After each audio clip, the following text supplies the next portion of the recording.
show me your ugly wife who's just right for you. Back in high school, a beautiful classmate used to harass me by calling me a nerd. Even now, she still picks on me, calling me ugly. I was honestly annoyed, being insulted by her about my precious girlfriend.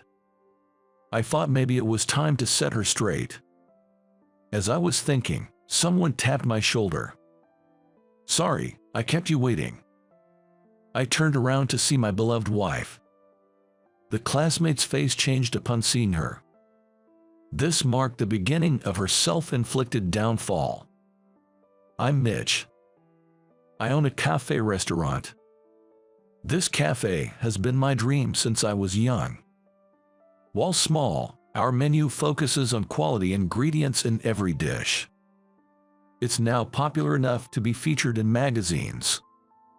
I'm particular about our coffee beans.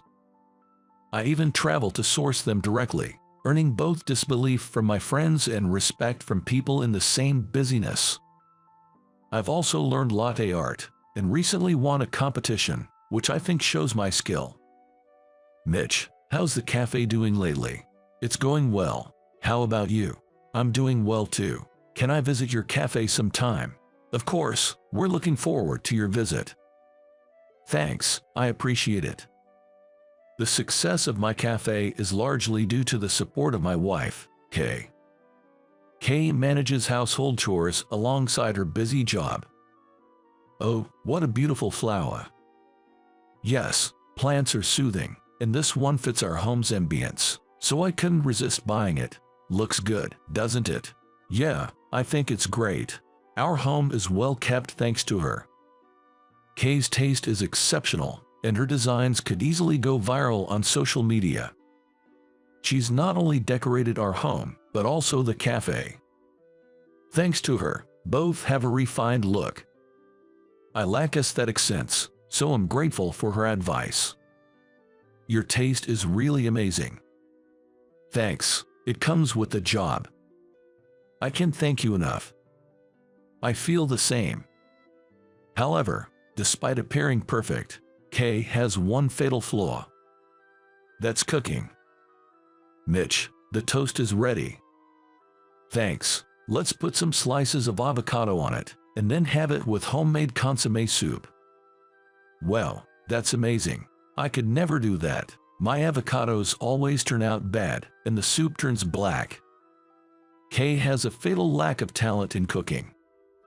To this day, she can only make toast and a honeymoon salad.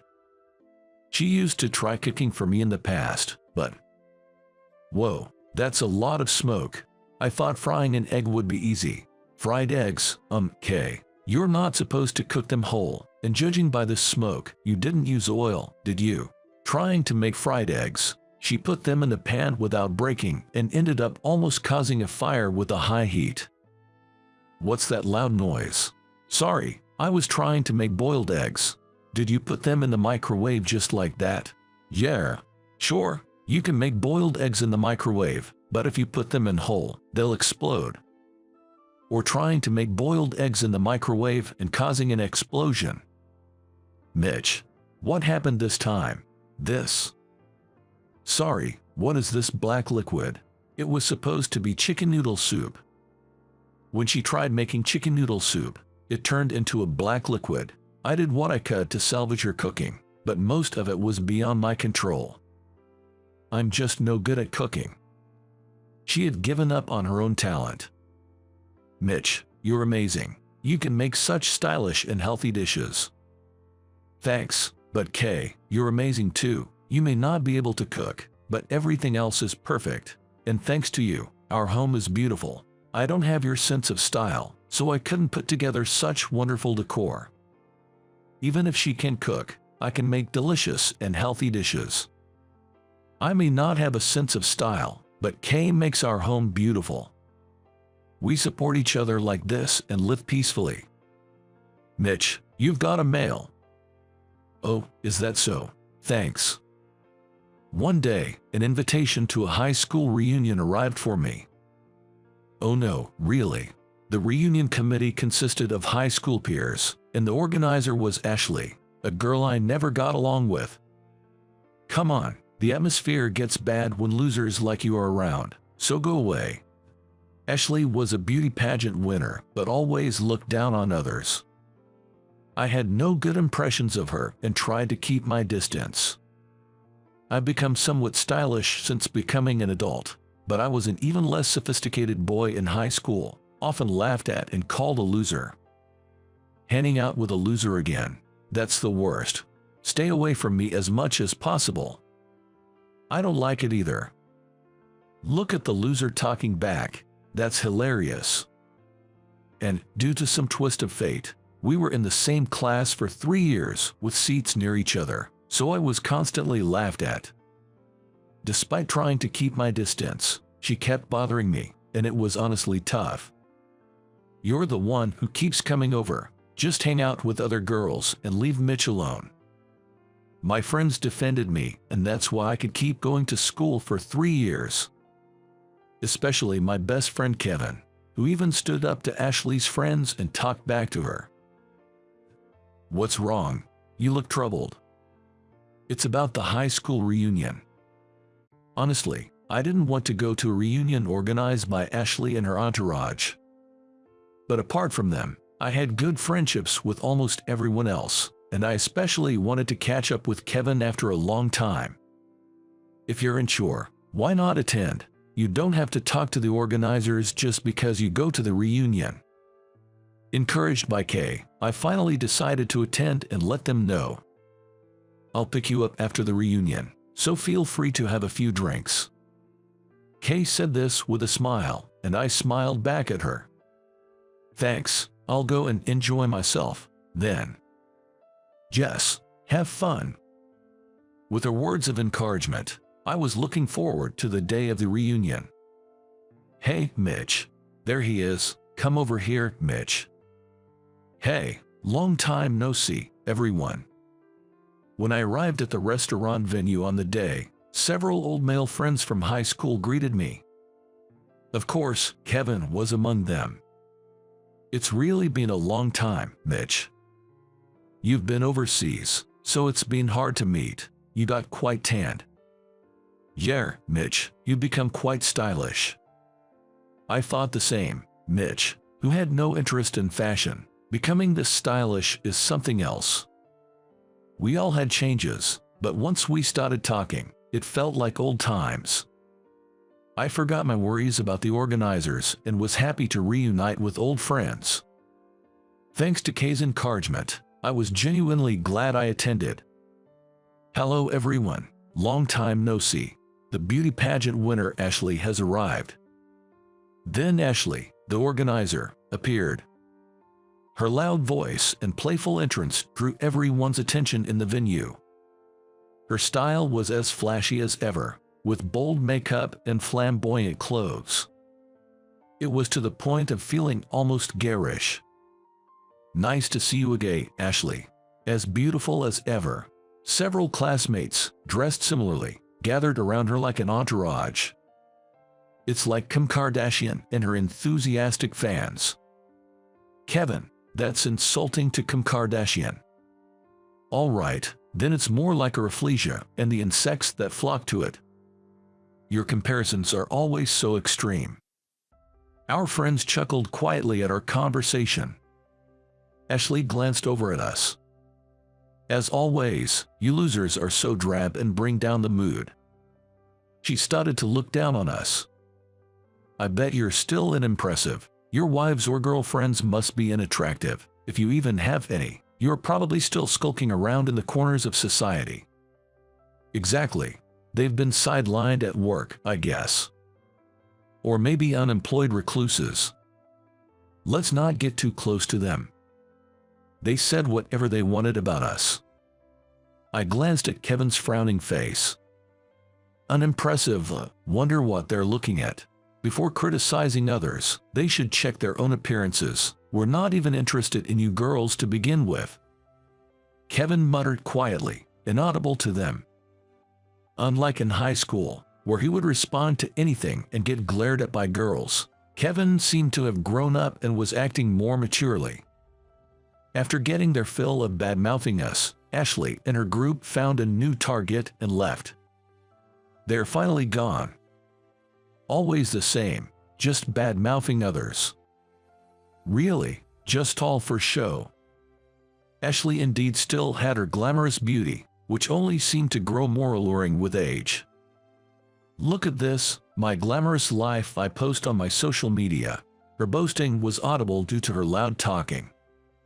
She uploaded her glamorous life on social media and even received projects as an influencer, which we heard about whether we wanted to or not. In fact, I have several patrons who support my lifestyle. Of course, with Ashley's beauty, that's to be expected. That's right. Thanks to them, I can live well without working hard like ordinary people. That's how she was talking. Honestly, for us who earn our keep through hard work, it didn't seem like anything to brag about. It sounds like a tale from another world. Really, it's a different world. We don't want any part of it. Right. Oh, by the way, I finally found that thing Kevin was talking about the other day. Hey, stop it. It's embarrassing if someone I know buys it. We were more interested in our own topics and continued to have a lively discussion. This is my fiancé. Wow, he's handsome. A real looker. Only someone like him is a match for me. Let's see your partner too. It's embarrassing to follow Ashley's act. Oh, he looks nice, doesn't he? Thanks. By the way, didn't you say you recently got a boyfriend? Yes. Well, I want to see him. Show us. Ashley and the others were showing off pictures of their boyfriends and fiancés, seemingly having a good time. Hey, let's call our husbands over. Why not? My guy said he'd come if I called. Really? Ashley's handsome fiancé is coming. Awesome. It seemed that Ashley's fiancé was also going to come. Speaking of which, do you guys have partners? Hearing their conversation, our topic also gradually shifted in that direction. I'm still single, but Mitch, you're married, right? Yeah. Really? Mitch is married. Yeah, we're both busy with work, and neither of us was interested in a big wedding. We just registered our marriage and had a small gathering with just our families. That's how it was, and look, you're wearing a ring. True. Congratulations, man. Thanks. My friends were surprised to know that I was married. Kevin knew because we had kept in touch after high school, but I hadn't had the chance to tell the others due to our busy lives. Huh, even a nerd like you got married. Our conversation must have reached Ashley and her group as they came over.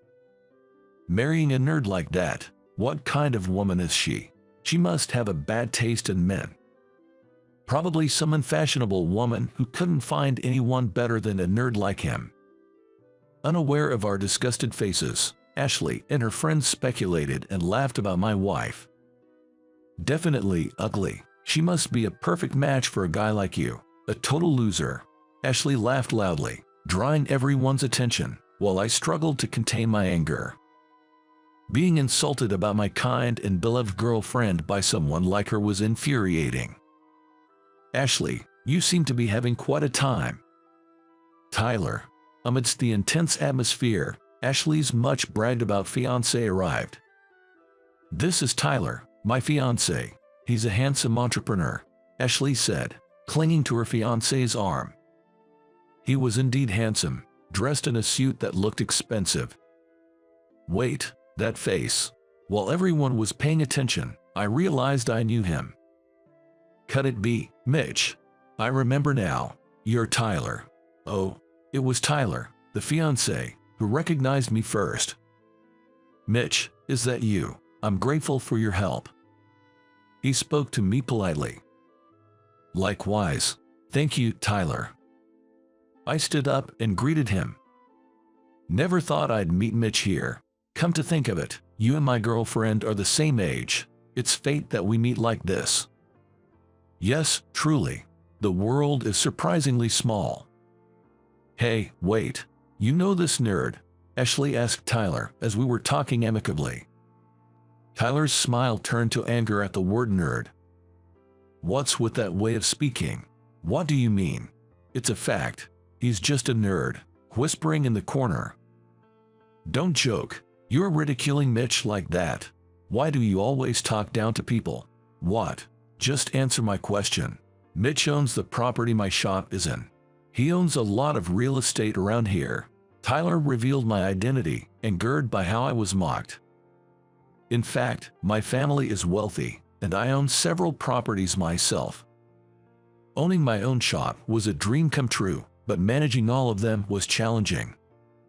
So, I rented them out as tenancies.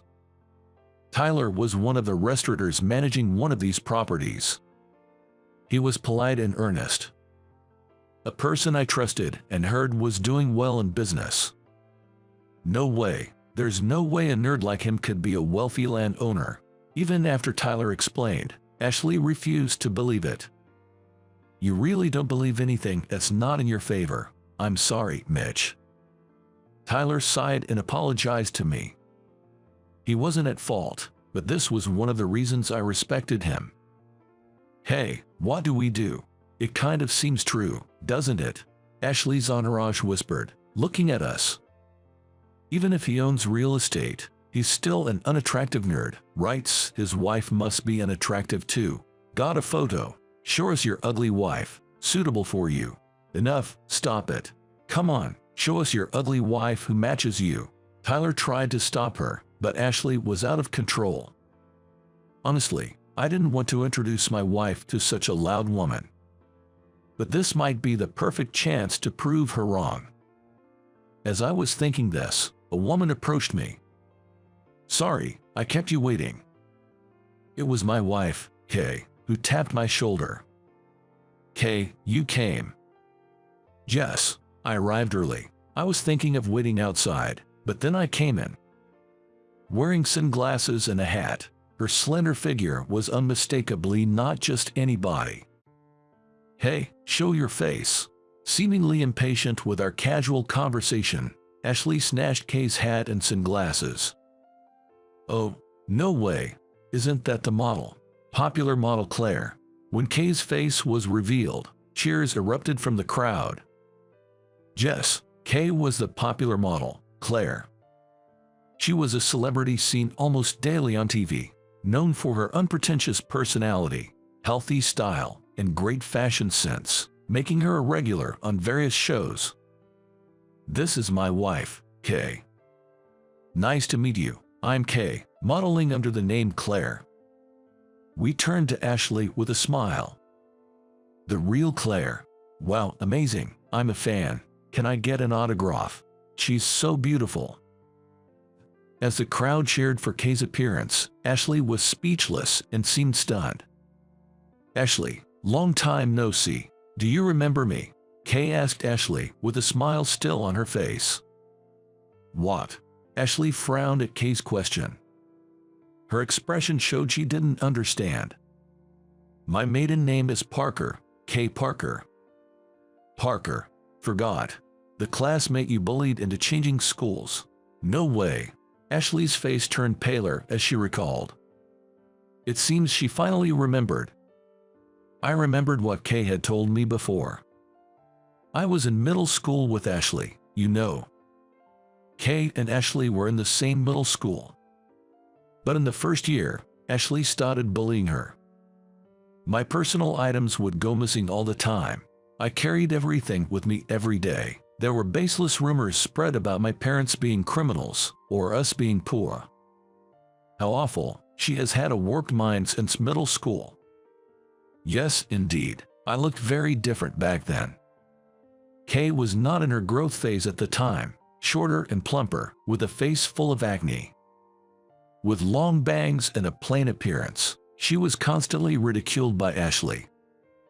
Unable to endure the daily torment of being called ugly and laughed at, she decided to change schools after consulting with her parents. She transferred to another school before the second year of middle school. Ashley continued to bully other targets even after Kay left. Maybe she felt better about herself by putting down others she thought they were inferior to her. That must have been tough if you were her target. After that, Ashley surrounded herself with followers and had her pick of boyfriends. Her unfounded confidence had made her even more arrogant now. I've worked hard since then. It didn't go well at first, but I wanted to prove myself to you. Kay conveyed this to the now silent Ashley. But then she negated it. That was a mistake, she negated. You're not even worth proving anything to. Character shows an appearance, after all. Instead of her usual pleasant smile, Kay now looked down on Ashley with a derisive grin. What do you mean by that? Just as I said, it's obvious you're hiding your rough skin under makeup. Kay firmly told Ashley, who tried to retort. You might be spending money, but your unhealthy habits show in your body. Shapewear alone can hide your figure. Well, social media might showcase your glamorous life, but it's clear it's all superficial. The content is shallow. One critique after another followed. And indeed, they were all true, so the crowd began to laugh. Typical of a popular model. Absolutely right. Ashley, probably feeling looked down upon for the first time in her life, turned bright red with anger. Don't mess with me. Stop it. Seeing Ashley lunge at Kay, I instinctively moved to shield her. Right then, the sound of a camera shutter clicked.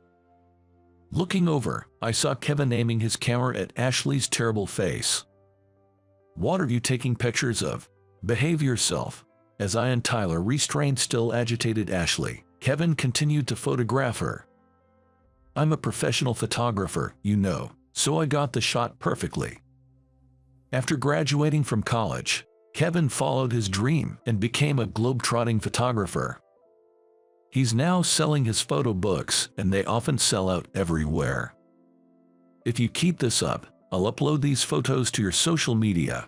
The true face of the self-proclaimed beautiful celeb. My pictures will surely get everyone's attention.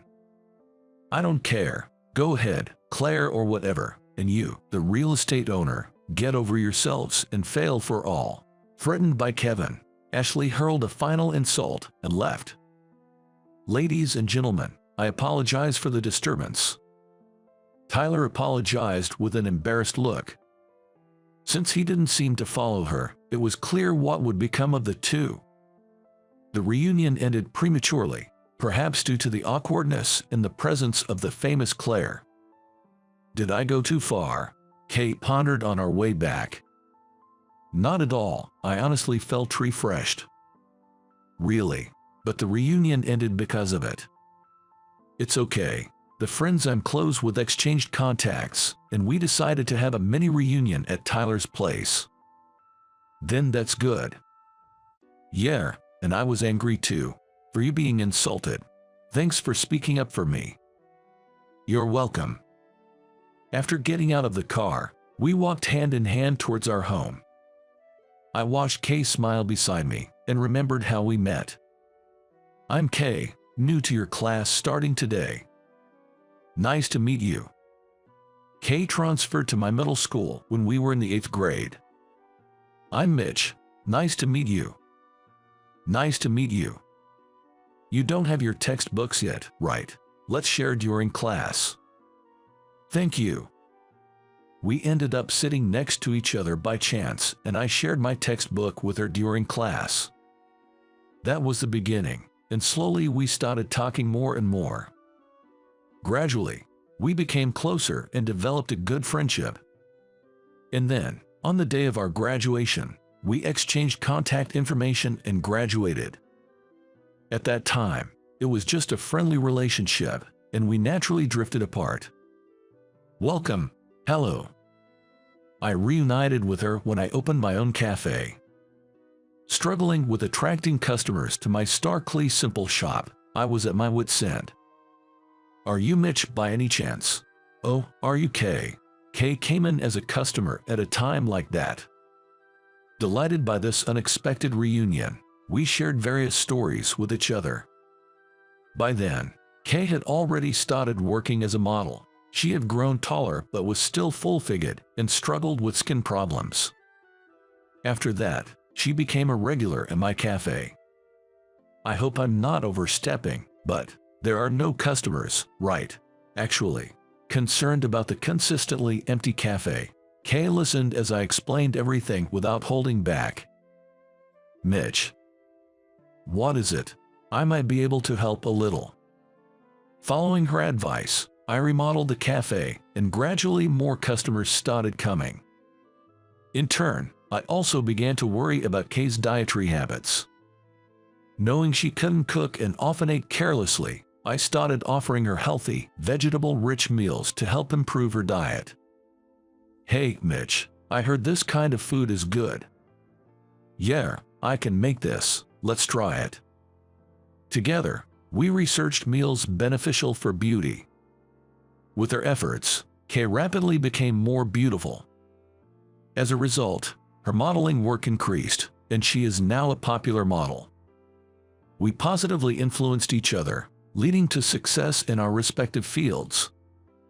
Kay, you like this cat character too? Yes, I do.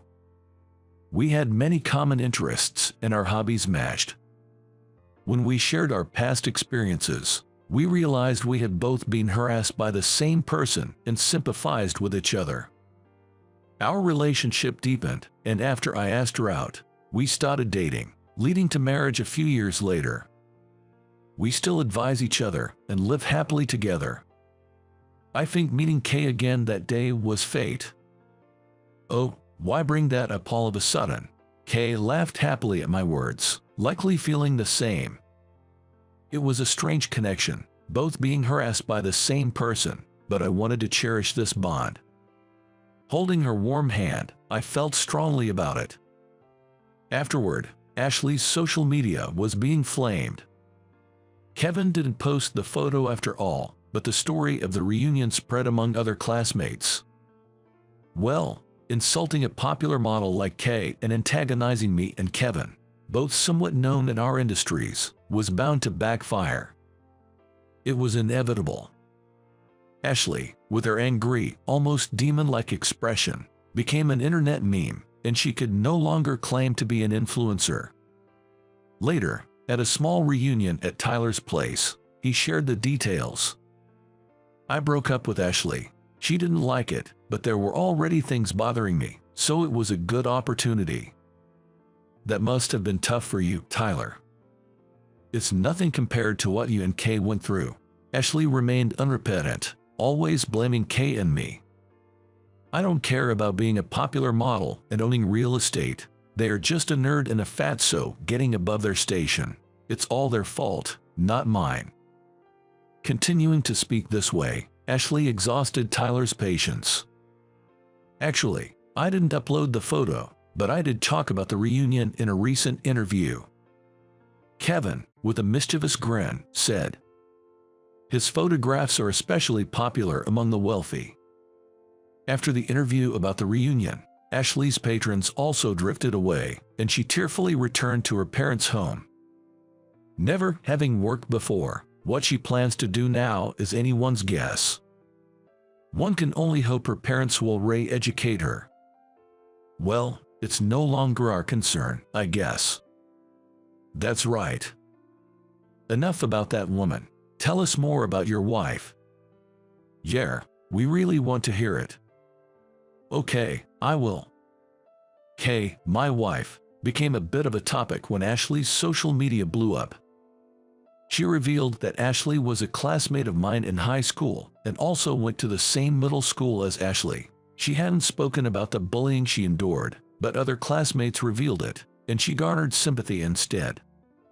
Now she's even more popular as someone who overcame her past. I want to make a movie about Kay.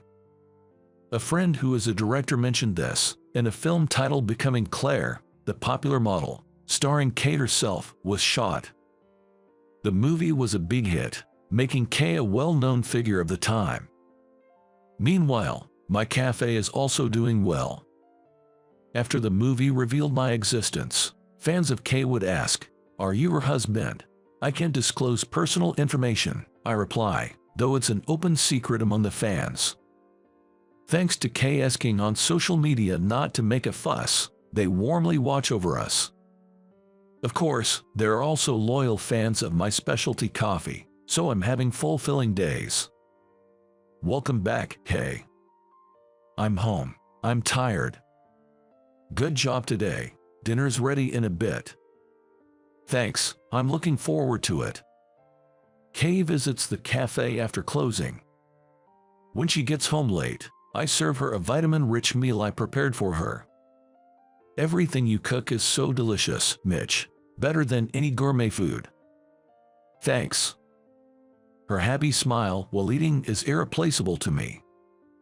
I may never forgive Ashley, but there's no denying that she played a role in deepening the bond between my wife and me. But I'm grateful she brought Kay and me closer.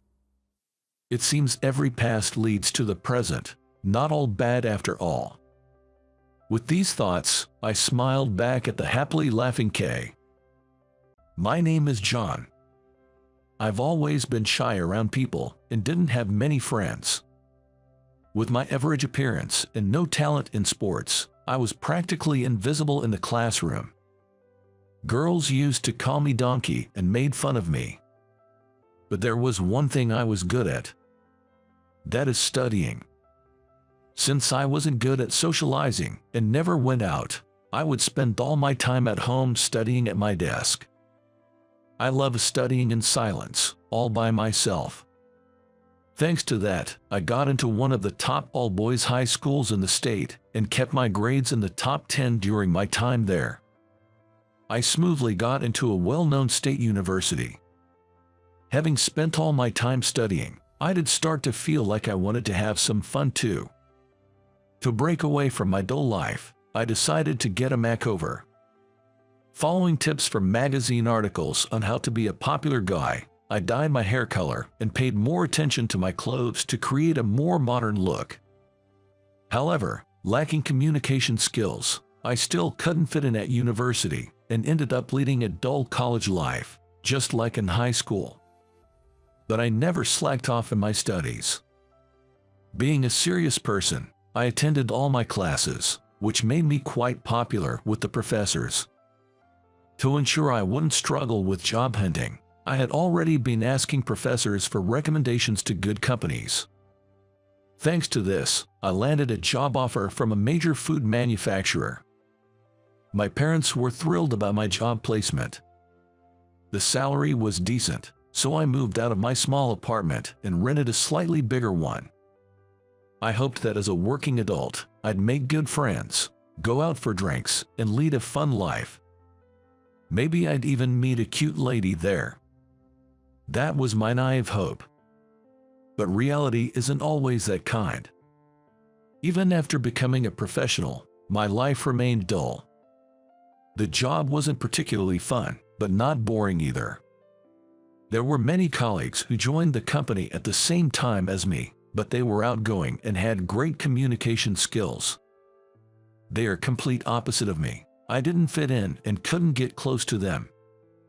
I became more withdrawn and naturally had no luck in love, continually updating my record of age equals years without a girlfriend. Eventually, I resigned myself to a life of just going between home and work. In a way, it was a peaceful life.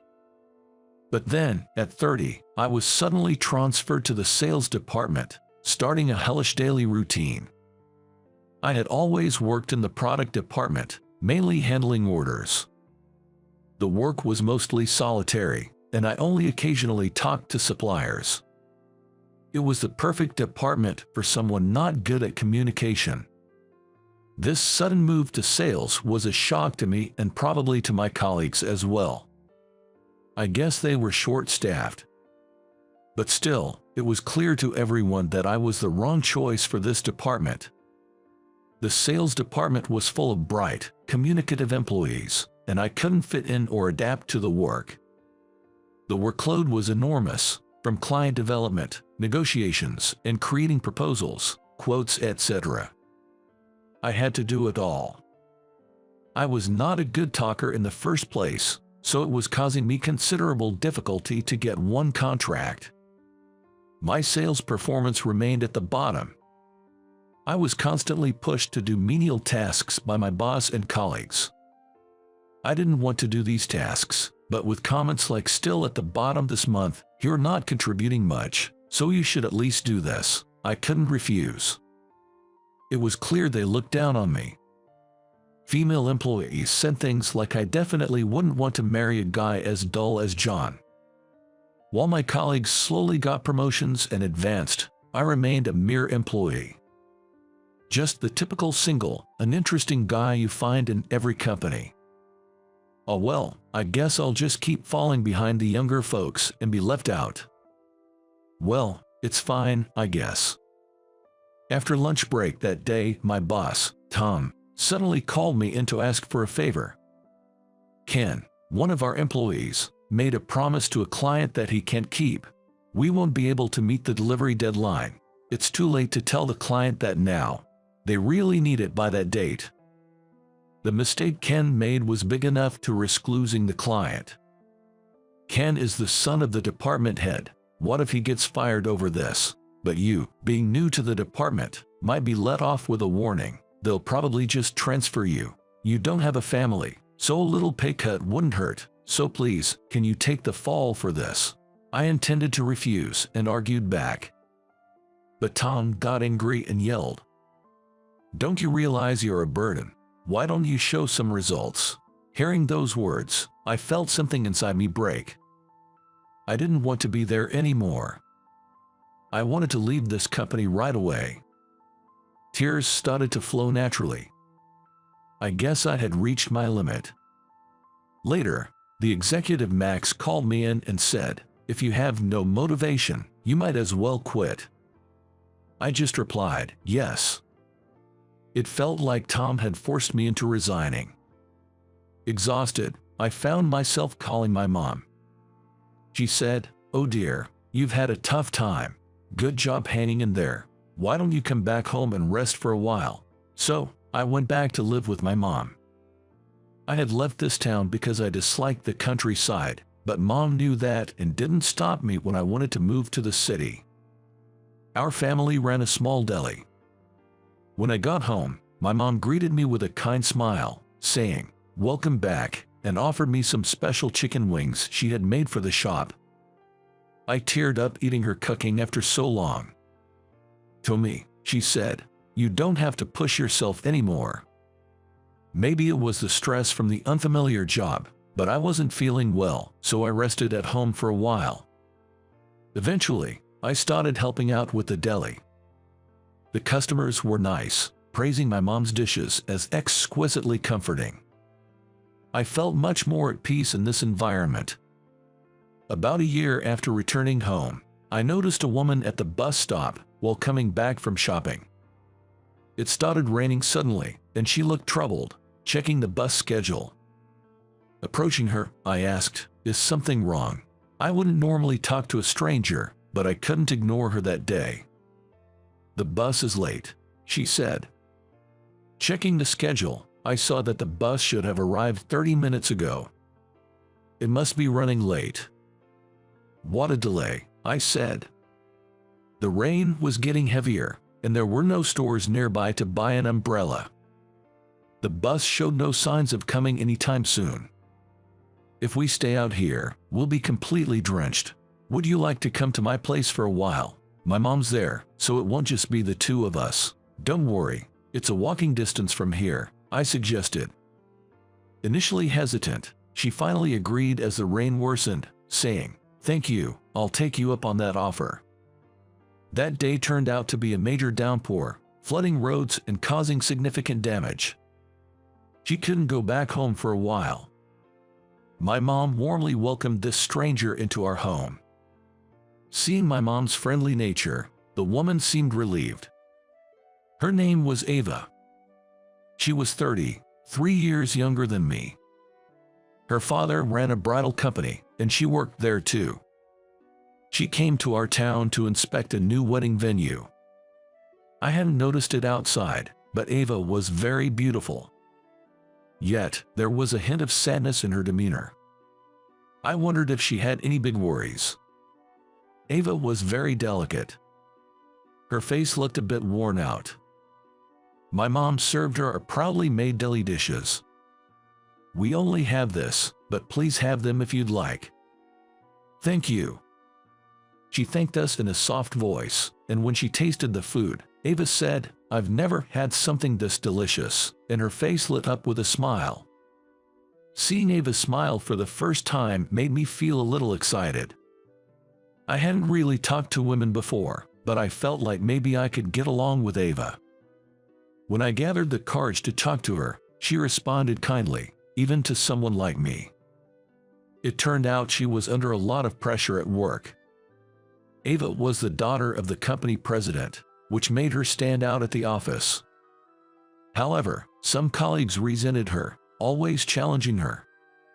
She tried to work sincerely, but there were many who badmouthed her, saying she was arrogant just because she was the president's daughter. Ava worked hard to gain their recognition, but it seemed like she pushed herself too much. Oh dear, that must have been tough. It's important to relax sometimes. Life is long. You can relax here. I think you've done a great job, my mom said. Thank you. It's nice to be praised. It's been a while, Ava replied with a beaming smile. In the end, Ava stayed at our house for about a week. She happened to be on vacation, so the timing worked out well. She got along well with my mom, chatting and even helping out at the deli. For me, it was a fulfilling time. Ava seemed brighter than when she arrived. As she was leaving, my mom joked, "If you're tired, you're welcome to come back for more girl talk." Ava replied with a smile, "Then I might just take you up on that." I said, "Please take care of yourself and don't push too hard." Ava then boarded the bus. I thought this might be the last time I would see her. Feeling that, I couldn't help but feel a little sad. Life continued as usual, helping out at the family deli. Then, one day, an invitation to a wedding arrived at our home. It was from Troy, a classmate from middle school. I remember talking to him at the supermarket recently, where he mentioned, "I'm getting married. You should come to the wedding. Meeting here must be fate." Honestly, I never liked Troy much. He used to mock me for being a bookworm during our school days. I thought about making up an excuse to skip it, but then Troy called. "You must be free, so you better come to the wedding." Yeah. Unable to refuse, I ended up agreeing to attend. And then came the day of the wedding. At the venue, there were many classmates. Most of them didn't seem to recognize me. They whispered and looked my way. Then Troy approached, recognized me, and called out, "Hey, there you are, Donkey." At the mention of my nickname Donkey, my classmates realized who I was. One of them asked, "What are you doing now?" Before I could answer, Troy mocked. He was good in school, but now he's just selling deli with his mom. How the mighty have fallen. Seriously, even with a good college degree, running a deli, you'll probably stay single forever. The others chimed in with their own harsh words.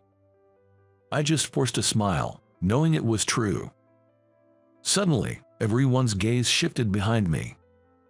"Don't mock my boyfriend, please."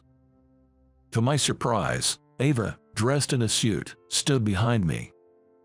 "Do you guys not feel ashamed talking like that as adults? John, you don't need to be here. Let's go," she said. Ava pulled me by the hand and led me out of the venue. Once outside, she looked startled and said, "I'm sorry if I did too much, but I just couldn't stand seeing you being made fun of." "No, don't worry about it. I'm actually glad. But why are you here?" It turned out this venue was one of the ones her father managed, and she was there for work. "Would you like to have dinner with me after I finish work?" she offered. I immediately said of course. I was thrilled to see her again, never expecting our paths to cross. We didn't return to the wedding but went to dinner together instead. "I was actually hoping to see you again, but meeting here at the wedding venue, maybe it's fate." To her joking tone, I replied seriously. "Maybe it is fate. Maybe we both wanted to see each other, and fate brought us together. At the time, such words came out easily, which was unusual. Ava blushed and asked, "John, did you really want to see me too?" I decided to be honest about my feelings. I told her how I felt something special for her, unlike anyone else, and that I'd been thinking about her ever since. "I've been thinking about you too. When you praised me for my hard work, it really lifted my spirits. Your words are so warm. I think I like you, John." Blushing, she shared her feelings. From then on, we started a long-distance relationship. Soon after, Ava was assigned to work primarily at the venue we had visited, and it was decided she would move to this area. This led us to start living together, even though we hadn't been dating for very long. Realizing I shouldn't rely on her alone, I found a job at a local company and returned to the workforce. Today, I'm at my mom's house, watching her and my girlfriend chatting happily. Seeing their smiles fills me with happiness. For the first time in my life, I have a girlfriend and a supportive mother. I want to work hard for them and walk this path of life together. My name is Kyle Black. When I was in 5th grade, a new kid transferred to my class. One day, a trio of bullies started picking on the new girl, Ava West. "Hey, newbie, say something." Ava, being petite and slim, was an easy target. Taking advantage of her quiet nature, they'd tease her daily, always managing to fluster her. Having watched this day in, day out, I finally mustered the courage and said, "Enough is enough. What's your deal? Trying to be a hero?" Tom, the leader of the trio, quickly shifted his attention to me. "Yeah, what's Monkey Face here trying to prove? Monkey should just stick to making monkey sounds." The other two joined in, echoing Tom's taunts. "What's it to you if I look like a monkey? Haven't your fathers ever told you that men are supposed to protect their mothers and other girls? Ava just got here. We should be kind to her." Now that I am an adult, I would be a little embarrassed by this line, but at the time I thought it was the norm. Predictably, the three bullies didn't just stop. They teased me, too. But their words never bothered me, because I deeply admired my father. My father was a big, strong man, but in front of me, he would stroke my head while squinting his eyes as if they were about to melt away. He worked in construction. As a kid, I often visited his work sites with my mom, bringing him lunch. I've seen him lifting heavy things with such ease multiple times. I idolized my strong yet gentle father and often said, "I want to be a strong man like Dad," to which he'd reply, "Being strong isn't just about muscles, it's about protecting those weaker than you." His words came naturally to me in my confrontation with the bullies. Of course, they didn't stop, continuing to taunt Ava.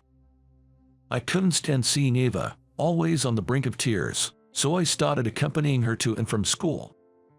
She was a woman of few words, often nodding or shaking her head in response. She always looked down and pressed her lips tightly together, making it hard for her to fit in with the more outgoing girls. But Ava was genuine, and I enjoyed her company. We became closer over that year and the next, but in middle school, we went to different schools. Ava moved to the neighboring state due to her father's job. "I'll write you letters," she promised. How happy I was when Ava told me that. And true to her word, we exchanged letters. Looking back, it was quite a youthful period. Exchanging letters with a girl during the height of adolescence. To be honest, Ava was the only girl I was ever close to. One day, 13 years after graduation, I received a notice for a reunion under the title, "Let's have a reunion now that we are about twice our age since graduation." The quirky theme made me chuckle, and I decided to attend. At the venue, I was thrilled to see familiar faces. As I chatted with old friends, I noticed a group in flashy suits.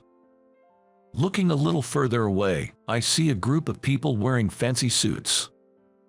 It was the trio of bullies.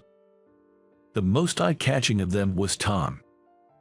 As I laughed at his flirtatious appearance, Tom hasn't changed either. Feeling nostalgic inside, I locked eyes with Tom. "Hey, you're Kyle, right? You haven't changed a bit." Tom, with his buddies, approached me, laughing. I can easily tell it's Kyle, with his red face and monkey. The way he is in a groove hasn't changed since elementary school. The banner went on with them reminiscing about my monkey face. While it was a fun reunion with the trio, it seems I made a mistake in making eye contact at that moment. That trio seemed to be bragging to everyone about which universities they had attended. Now, I wasn't embarrassed or anything. I just thought that amidst their discussions of which university was better or worse, I'd definitely be the odd one out. "So, Kyle, which university did you go to?" I had tried to stay out of it, but I knew this question was coming. I honestly replied that I started working right after high school. "What? There are guys these days who don't go to college?" Tom exclaimed in surprise and announced to everyone, "This guy didn't go to college." I'd like to believe he was just being his old playful self. I heard some chuckles. From what I gathered, most of the group had attended college. Tom himself had graduated from a fairly well-known university. Man, with that face and no college degree, life must be tough. Tom joked. "Hey, my face has nothing to do with it," I quickly retorted. But Tom continued, looking somewhat concerned. "Without a degree, you probably can't find a good job, and your pay must be low." I replied honestly, "It's not like that, really." Though it might have come off as defensive.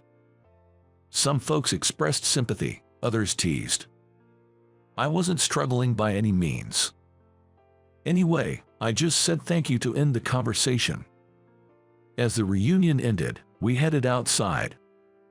"Hey everyone, how about some karaoke for the after party?" Tom enthusiastically called out. A few wanted to head home, and the ladies decided to have their own after party. In the end, only the guys were left. Tom is disappointed that the girls didn't stay, but then he says he will take them to a nearby bar that Tom frequents. As I check my watch, deciding whether to join or not, Tom encouraged, "Come on, Kyle, join us." I thought, why not? It's not often I get to catch up with these guys. With a note that I might head home early, I followed the group to the bar. Tom's favorite bar had an international vibe, with waitress and customers from various countries. As we walked in, everyone was in awe, exclaiming, "Wow, this place is cool." After Tom conversed with the waitress, he was led to a large table in the back of the bar. Tom had pre-booked a large table in the back. Everyone was excited to see a bar that they had never been to before. The rumor that Tom had a thing for foreign women. That is why he often comes to this bar. "This is Michelle." Tom introduced the waitress who came to our table. "Oh my, Tom, how many girls do you say mine about?"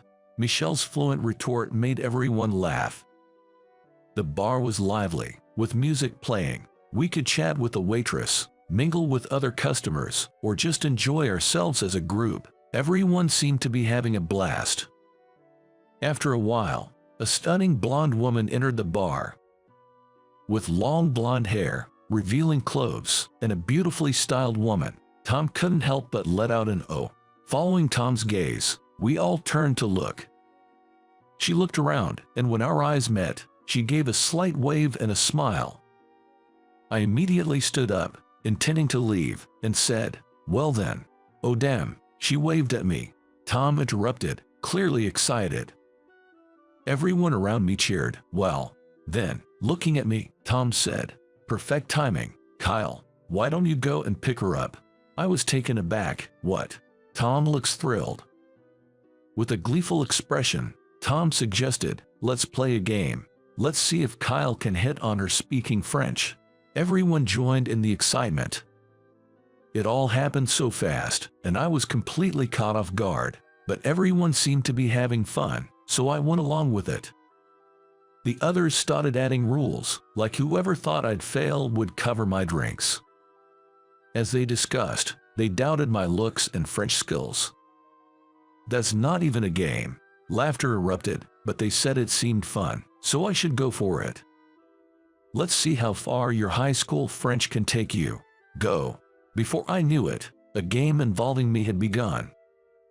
I got caught up in the hype and said, "No way," as I approached the blonde beauty at the counter. "Excuse me, can I talk to you for a second? Everyone's been telling me to go pick on you." When I said that, she said, "What? What do you mean?" Then she was so surprised that she started to laugh. She glanced at everyone seated and then looked at me with a mischievous smile. "Oh, I see what's going on." "Sure." As I walked with her to everyone's table, they all said, "No way." They rolled my eyes and were amazed that I could communicate in French. "Good evening. You called me over," she asks everyone in French, but they must have been stunned by her breathtaking beauty. All anyone could say was, "Well." But only Tom seemed delighted, saying, "She looks even cuter up close." "Thanks, Kyle." "Oh, come here, baby." Seems like that's Tom's usual pickup line, as he spread his arms wide, beckoning her over. She laughed out loud.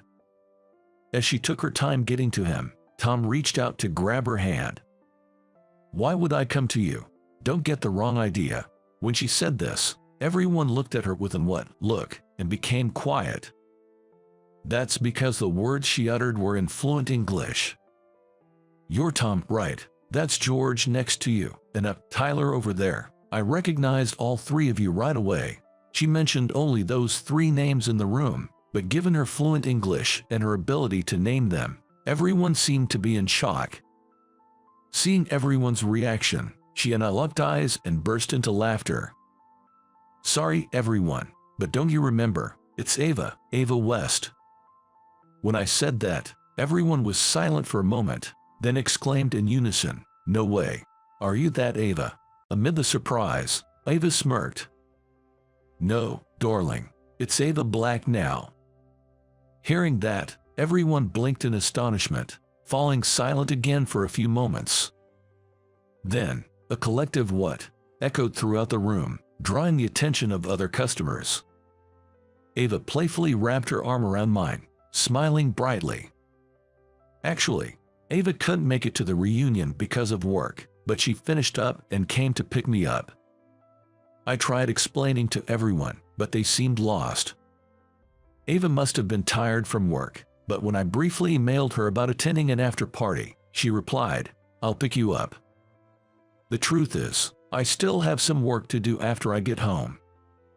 On Saturday nights, it's hard to hail a cab, so I took advantage of Ava's kindness. Everyone kept saying, "I didn't recognize Ava, she's become so beautiful." Indeed, Ava in elementary school was short and petite, and always looked down, very timid. I was plain back then, but the trio hasn't changed much. I recognized you guys instantly. Besides, I remember what yielded to me.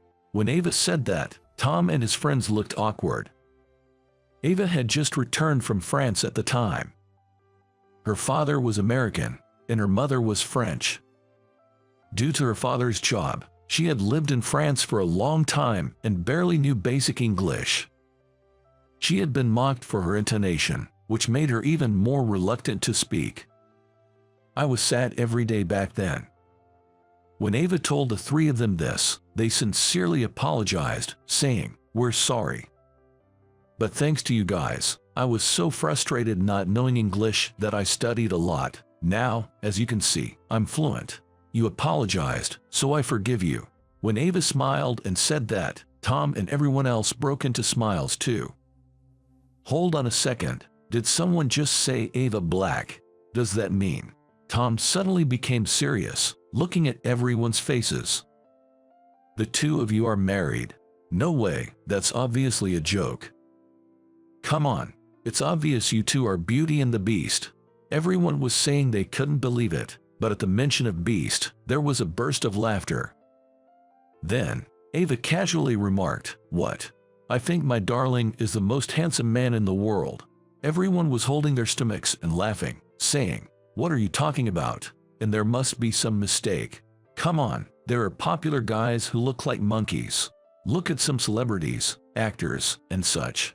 When I threw in that comment, everyone started laughing even harder, gasping for breath. Give me a break. Even if I look like a monkey, it's not the same thing.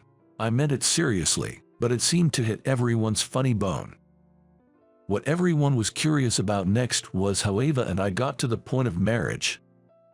Ava had moved out of state when she started middle school.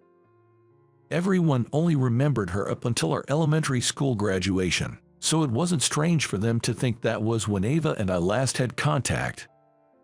When she moved, she told me, "I'll write you letters," and that's how our correspondence started. I became interested in French because of Ava, and she wanted to learn English, so our letters were written in both French and English every time. We would look up words for each other, and though the exchanges were awkward, learning new words was fun. We shared our middle school lives in our letters. Once we hit high school, we had a bit more freedom. About once a month, I went to hang out with Ava.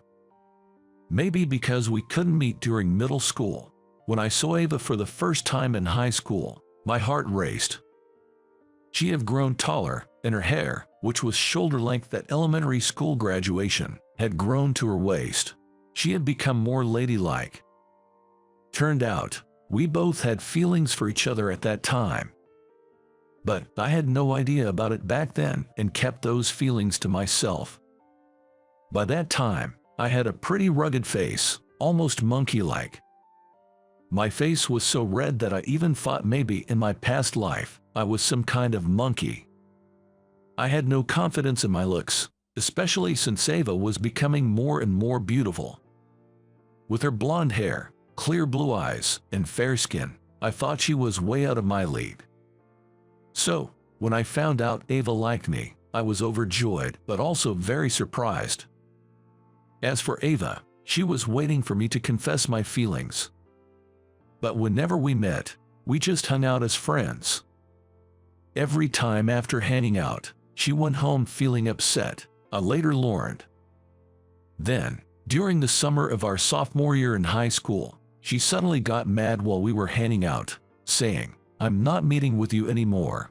Hanging out as usual, suddenly Ava got mad. "Why? What's wrong?" I only panicked. Then, puffing up her cheeks, Ava said, "Well then, tell me you love me right now." It was at that moment I realized Ava and I had mutual feelings.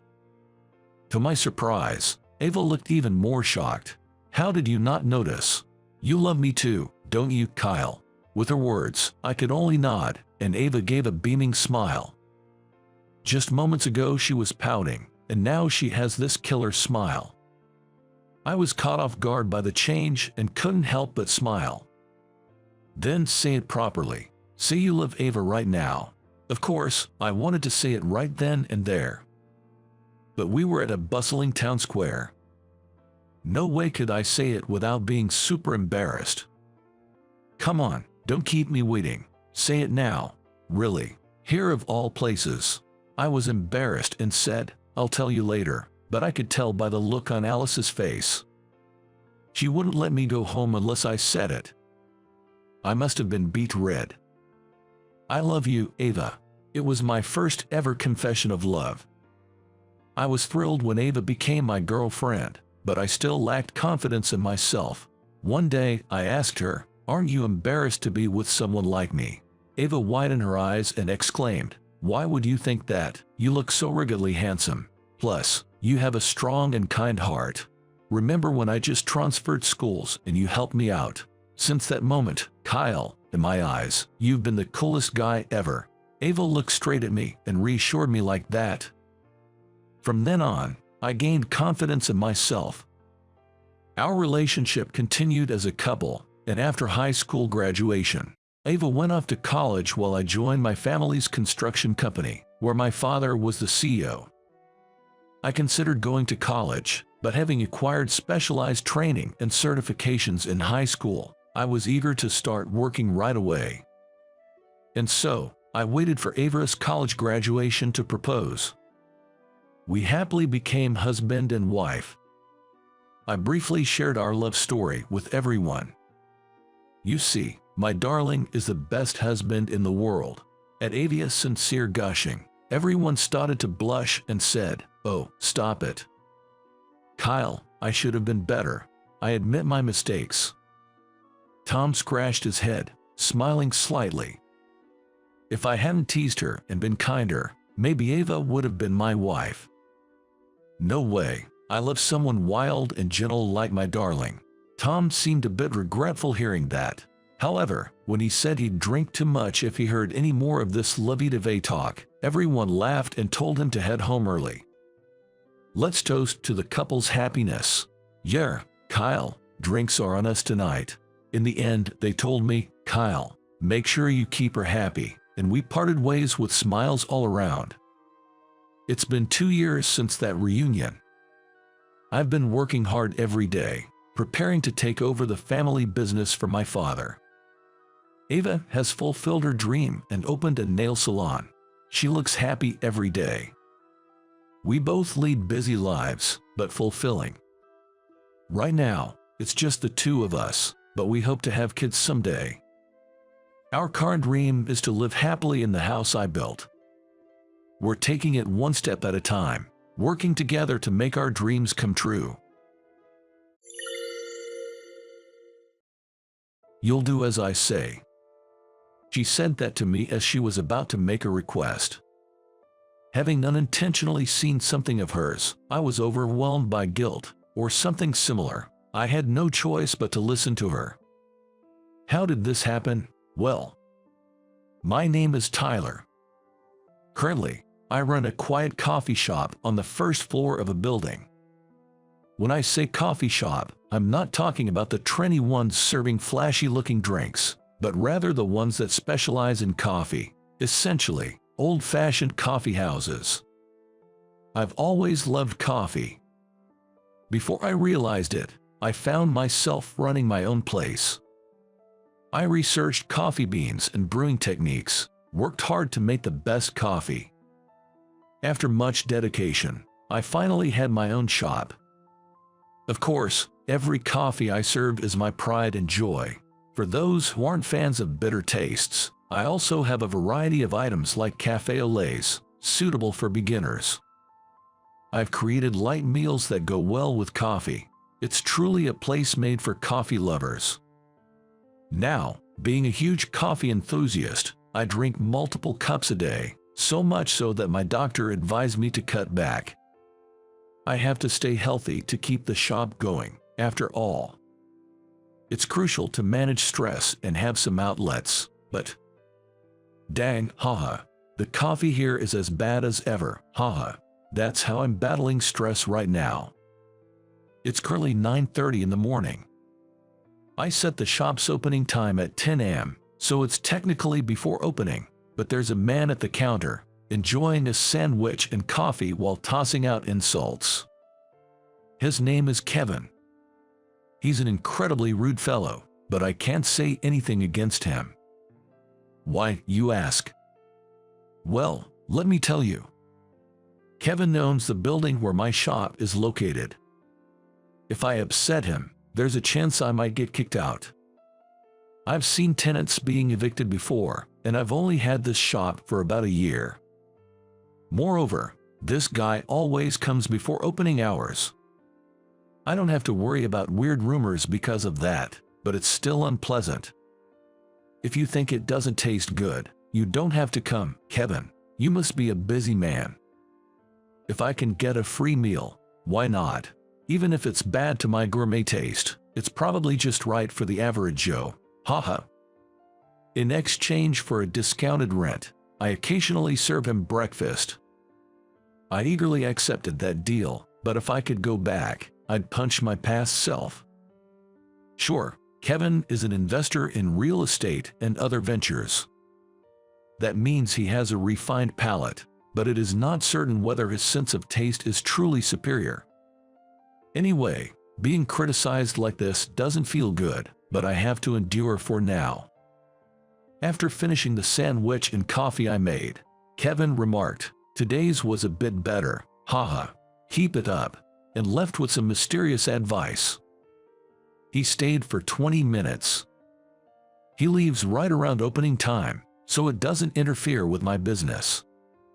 But man, it's exhausting. But that's not the customer's concern. I have to do my best for those who come to enjoy my coffee. A few hours later, around 2 p.m. when the rush started to calm down, the chime of the doorbell rang, signaling a new customer's entrance. "Welcome, just one of you." "Ah, yes, just me." The person who entered was a woman with glasses. Her round face complemented her short bob, and she wore a lacy skirt. She looked quite young. Moreover, she stared intently at me, making me tilt my head in confusion. I had shown her to a seat, but she didn't move. Maybe there's something on my face. "Excuse me, ma'am, is there something? Sorry for coming out of nowhere. Are you Tyler from North Elementary and Northridge Middle School?" She stared at me intensely as she said that. Hearing her words, my eyes widened, because she had correctly named the schools I went to. At the very least, this woman in front of me seemed to know me. I gave a small nod.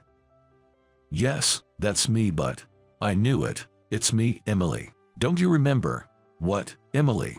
The shop was empty at the moment, and I couldn't help but raise my voice. "Emily. Unforgettable. She's my childhood friend.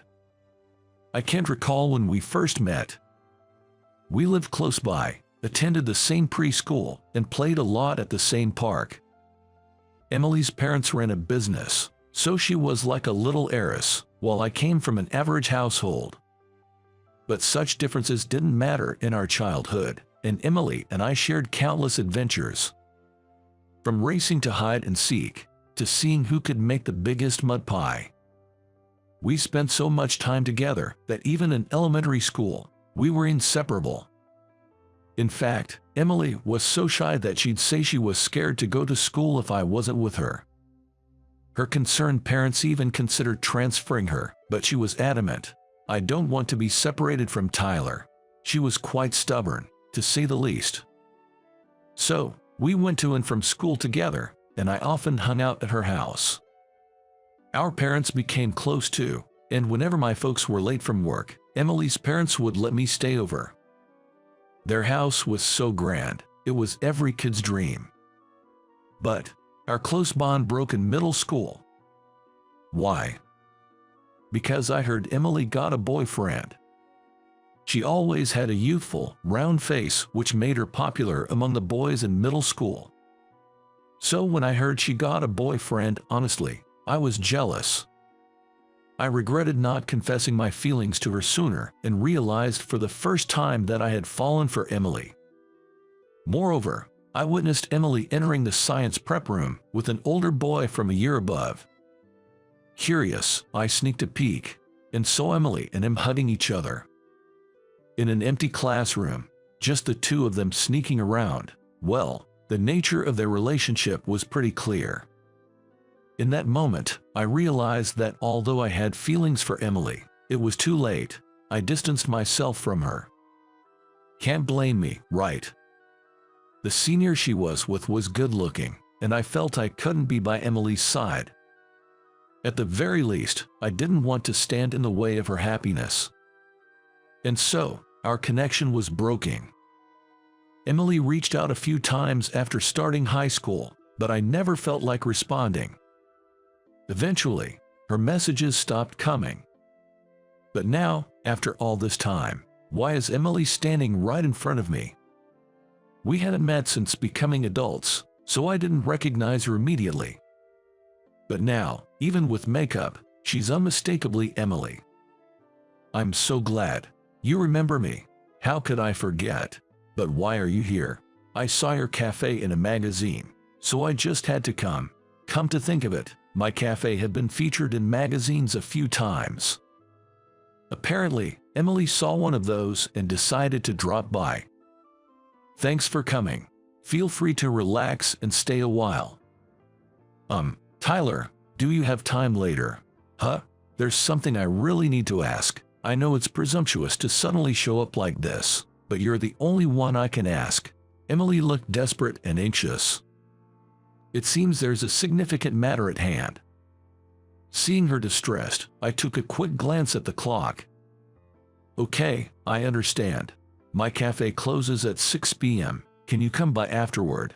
I'll treat you to a coffee, considering you've come all this way. Thank you.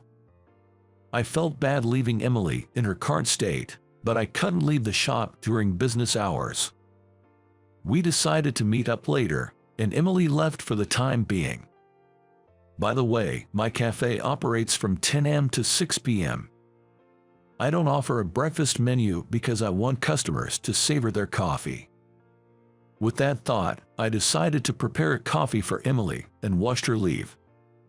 After 6 p.m., when the shop had closed, Emily returned. With no other customers around, she seemed a bit more relaxed. I offered her a low-caffeine latte and took a seat opposite her. It reminded me of the times we used to hang out at diners, sipping on soft drinks and chatting away. But now, there wasn't time for nostalgic conversations. She looked too troubled. So, what did you want to ask? I know it's a strange request, but please, will you pretend to be my boyfriend? What? Emily nearly bowed to the ground as she begged me. I, on the other hand, was surprised by the unexpected request. Why on earth would she ask such a thing? Curious, I listened to her story. Given that Emily was a CEO's daughter, her father had been pressuring her to get married and even set her up for an arranged date. The other party was an acquaintance of her father's, and for Emily, who isn't particularly social, it was a complete hassle. So, on the spot, she told them, I already have a boyfriend, to refuse the arrangement. However, he said he fell for me at first sight from my photo and wouldn't take no for an answer. He said I could bring my boyfriend, and he'd be willing to talk. I'm kind of in a bind now since I said I had a boyfriend. Sounds like quite the assertive guy. Please, just this once. Emily pleaded, bowing her head again. Sure, I've known Emily since we were kids, and if asked about our past, I could easily talk about it. It might even be easy to play along. An image of Emily's dad flashed in my mind, but seeing Emily right in front of me, desperate, I posed a question. Don't you have a boyfriend now? I remember you had one in middle school, or at least some guy friends. What? No, I don't. I've never even had a boyfriend. What? Emily looked shocked, but I was even more surprised. I was sure Emily had a boyfriend in middle school. But when I mentioned that, did I ever say I had a boyfriend? But, what about you and that senior in the science prep room? Oh, that, Emily was surprised that she was being watched, but the person she was meeting with at that time was her friend's boyfriend, and they were discussing a friend's gift. And when she almost tripped, the senior caught her. That's what I had witnessed. So that's why you suddenly became distant in middle school. Well, I thought it would be problematic if there was a misunderstanding. Right. I had never heard directly from Emily about having a boyfriend. Just got that notion from mutual friends and the situation I had misunderstood. Back then, I was so shocked, I didn't even try to clarify. What's that? I was so hurt at the time. Why didn't you ask me? I didn't have the courage to. Sorry. I genuinely apologized. From Emily's perspective, I had suddenly become distant and didn't even reach out. It's only natural for her to feel hurt. Pouting, Emily said, if you feel guilty, then do as I say. With that, I agreed to her proposal. Being Emily's pretend boyfriend, even temporarily, isn't so bad, right? That's what I thought, but then. Why is Tyler here? Kevin.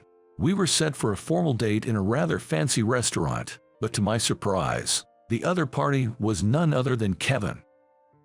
Oh boy, this is looking pretty bad. There's even a chance I might get kicked out of the place. But by agreeing to act as Emily's boyfriend, I had already risked offending Kevin. So, it was already too late to back out. I decided to focus on protecting Emily. Though I had that in mind, the meeting turned out to be a disaster. Kevin went on and on about how bad my taste was. This guy has no taste buds whatsoever. He always serves turbo coffee. He's barely scraping by thanks to some online reviews, but he's just a pool cafe owner kept afloat by a few loyal customers. He's not good enough for you, Emily. I don't know what he told you, but you shouldn't be with this loser. I was amazed at how condescending he could be. For the most part, I just let it slide. But Emily's reaction caused an even bigger scene. Enough. Don't mock Tyler. You probably don't know much about coffee, do you? I'm a bit of a coffee enthusiast, making it from fresh beans every day. His coffee might sell okay, but it's not that great. He doesn't even realize how bad it is. Just because I'm not a coffee expert doesn't mean I don't know Tyler's skill. Maybe it's you with no taste buds. Emily, calm down. Emily was fuming, while Kevin smirked confidently. There's no way I have poor taste, right? This is supposed to be a date, right? Not a fight. I was relieved I was there with Emily, but I also felt guilty for causing all this. However, Emily ended the argument with one sentence. You might have said Tyler's coffee is bad, but how could a barista who won first place in the World Coffee Championships make bad coffee? Huh? The room went silent. I was worried when she brought that up, but Kevin looked utterly stunned. Seeing this, Emily went on the offensive. Tyler's pretty well known in the industry. Even if you think you have a refined palate, calling Tyler's coffee bad doesn't make sense. Yes, personal preference plays a role, but your comments about Tyler lack any real basis. But then why doesn't he advertise that? There was nothing about that in his cafe. Kevin glared at me, to which I sighed and replied, if I flaunted that, it'd bias people's opinions of my coffee, so I was trying not to mention it. Seriously, I had reluctantly featured my cafe in a magazine. Everyone would naturally think that coffee made by a champion barista would be amazing. I just wanted people to enjoy my coffee without any preconceptions. Seeing this, I pulled out a folded magazine clipping from my wallet and showed it to him. Honestly, I was genuinely happy to be featured in the magazine, and I kept the clipping in my wallet as a sort of good luck charm. Seeing this and realizing that the story was true, Kevin began to wince and shake. Despite all his complaints, he still came to drink my coffee. He probably recognized its quality. His ego probably couldn't handle praising coffee he thought was made by a regular Joe like me. That's why he'd been belittling me so much. But I knew that there were plenty of people who truly appreciated my work, so I could brush off Kevin's ranting. In the end, Kevin stormed off saying, "You'll regret this," and the date was called off. We decided to head home. I'm sorry. Do you think you will get kicked out of the building? It's okay. Even if we do, they'll give us some time. If it comes to that, I'll just try my luck somewhere new. Saying this, I escorted Emily back to her family's home.